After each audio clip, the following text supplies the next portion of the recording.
Everybody, and welcome back to another Touchpoint Group Banking App Insight session. We're looking at the US Bank categories for October 2023, and Tony Patrick joins me, and we are looking at a couple of banks in detail this month. We've got Truist Bank, who have had a drop in their ratings, and that's coming down to their latest release, their latest app release, and TD Bank. Well, there's some good improvements, but there's something lurking under the surface that may not get picked up if all you're doing is focusing on the overall lift in performance.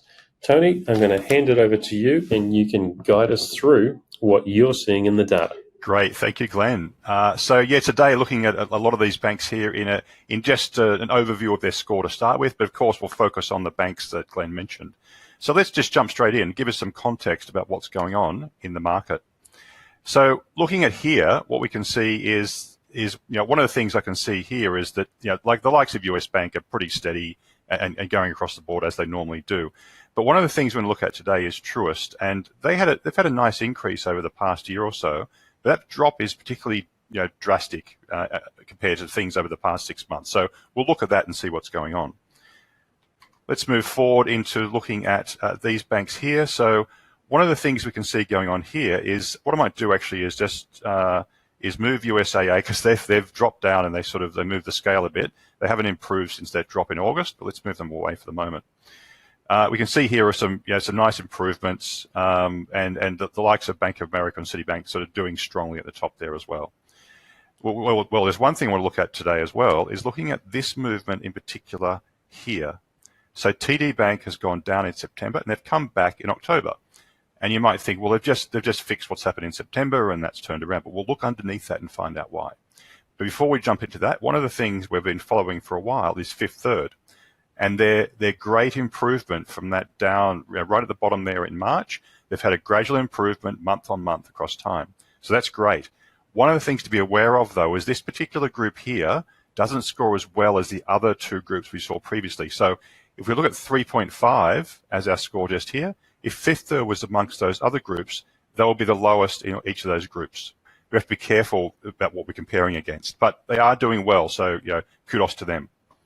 Next thing I'd like to have a look at is these two. So these are the two we had a look at previously. So looking at Truist and also TD. So what has happened with these two?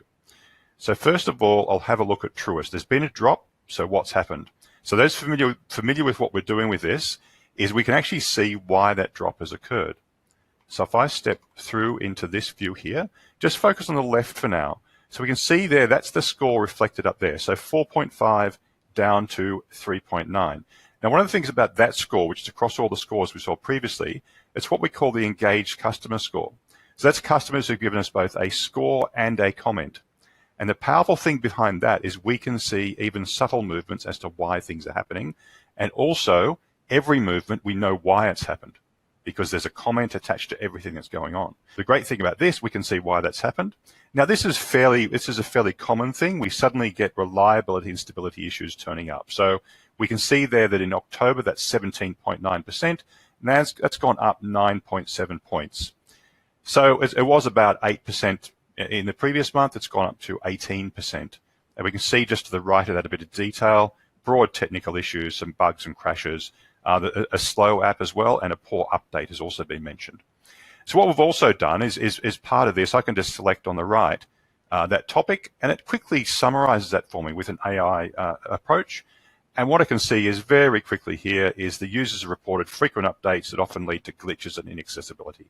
Updates have caused the app to freeze and crash, and the most recent update reportedly broke the app on one user's phone. So a lot of these things are causing issues with the new update has been mentioned throughout here. Things like slow load times, problems with mobile deposits. So it's actually influencing certain parts of the app. And even down the bottom here, there's things like transaction dates, setting up a new payee, and the bill paying portion has also caused issues down around there as well. So it's across the board, there's sort of issues happening for that app. But let's have a look at when that happened. So what we can see here is this is that same score we saw previously. Looking at it by week, we can see clearly here it's week commencing the 16th of October that's happened. So clearly there was a problem then, and it seems to have turned around to some extent, But let's have a look, though, at what's happened from an app release perspective. Now, there's a lot happening on this chart here, but I'll just describe this to you briefly. Across the top, we've got this by week, and this is just Truist. So by week, this is what's happening. And then down the side here, we've got app versions. From at the bottom there, we've got 2.4 up to 2.5. And then right at the top there is that most recent release at 2.63. And we can see there the average score for that release is 3.0, which is a lot lower than the previous versions there. And that release, as you can see, and as you'd expect, that hit week commencing 16th of October. So that particular release has caused those bugs and crashes, which are causing issues across the board, including things like making payments, as we saw before. So Truist will need to adapt and learn from that, because they need to improve from this particular piece here, which is causing a problem for customers. So I won't go too deeply into that, but it just gives us a feel of what's happening. The next one, though, is interesting. So this is looking at the score for TD.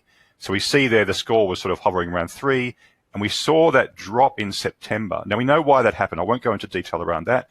There were bugs and crashes, and actually that was and that seems to have been fixed. So if you look at that, with scores gone up, so therefore, well, maybe that has been fixed, and we're all on our way. We're all happy. Well, yeah, to some extent. Let's have a look. Now, what this view is here is looking at pain points. These are all problems. And we see across the bottom there, we've got various areas of problems as well. And these are the most important things that impact your customer score. So authentication, logging in, reliability, stability, features and functionality, and design and UI. If we look at trends of these weekly for TD, we can see one clear thing here. One clear thing is that reliability and stability was a problem in September. That plateau we see in the middle at the top there is because of that. That's what's caused that score to drop in September. And what we can see in there is 65% of the feedback was around reliability issues. So clearly a big problem for customers. Now we can see that's improved. So clearly into October, those the last 4 points there into October, clearly there's been some improvement. It's not perfected, it's not down to low levels, but it's still improved, which is great. However, what's happened is there's something else going on. So while that's going on, people are having a problem with design and UI. Now, generally that only means one thing. It means essentially there's been some app release with some changes in the app about the user interface, and this is what's bringing this up. So let's have a look at what customers actually think about what's going on. Let's focus on the left here. We can see that dip we saw, which was for last month, and that increase into October. And we know that's because of, number one, there's been some reliability improvements. So how big are those improvements? Well, they've halved. We see here in October, 30% of the feedback is about reliability problems. It was about 29% higher. So it was, towards 60, 50 plus in terms of the feedback was around that issue. That's a massive improvement. So that version has actually done a lot there. But we can see also that design and UI has actually jumped up. It was about 8%. It's jumped up to about 14%. So that's not alarming at this stage, but of course you want to be tracking that to understand, is that getting worse? Are customers continuing to have a poor experience? We can easily then see on the right a quick summary of what's happened there. So this is just looking at all those comments connected to that design and UI issue and what's actually gone on.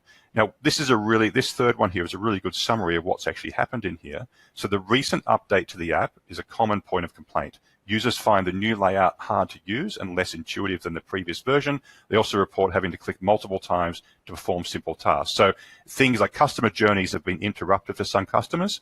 But of course, if TD's done their homework, they actually made this into a better experience. And generally, over maybe 2 to 3 months, they should see this sort of stuff go away as those customers get used to what's going on. One to keep an eye on, definitely. What I will have a look at, though, is that app release cycle, because this is a nice one to watch all the time. We've found this is a really useful way to see what's happened. Now, again, that release of that 8.25 is actually connected to that around that 16th of September, just as that launch comes in.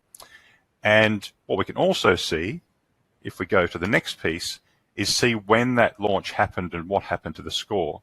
So we see on the left here, we've got the app versions in sequence.